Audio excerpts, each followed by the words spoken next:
కురుక్షేత్రం యుగానికి ఒక్కసారే జరుగుతుంది.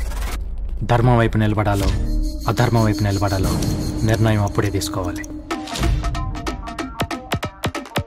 అరడుగులున్న అందగాడు నాకెందుకో చూడగానే నచ్చినాడు.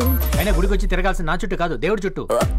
ఒక్కసారి మాట కలపలేదు, ఒక్క కప్పు కాఫీ తాగలేదు. మా వాళ్ళు చాలా కోఆపరేటివ్ అండి. కోఆపరేటివ్? మీ వాళ్ళు కోఆపరేటివ్, నేను కాదు.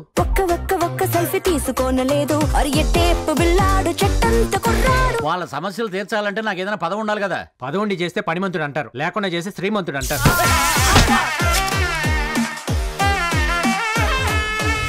ఇక్కడ ఎవరు లేని టైం చూసుకుని వాడు పక్కగా ప్లాన్ చేశాడు. It's well plan robbery. నువ్వు నన్ను ఆశ్రమం నుంచి దూరం చేయగలవు, కానీ నా ఆశయానికి కాదు. ఒకడికి మంచి జరగాలంటే ఆ ఫైల్ మీద 10 మంది సంతకాలు పెట్టే పద్ధతి మారితే గానీ సామాన్యుడికి ఏ సాయం అందదు.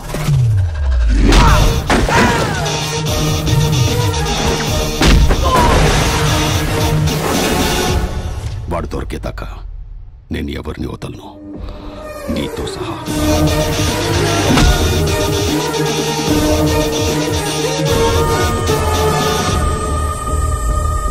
అవినీతి చేసిన ఒక నాయకుని అరెస్ట్ చేస్తే మాత్రం బంధులు చేస్తాం, ధర్నాలు చేస్తాం, బస్సులు తగలెట్టేస్తాం అని ప్రతి ఒక్కడి రోడ్డుకి ఎక్కేస్తాడు. వాడి కాజేస్తుంది నీ అన్నాన్ని, నీ బతుకుని, నీ భవిష్యత్తుని రా.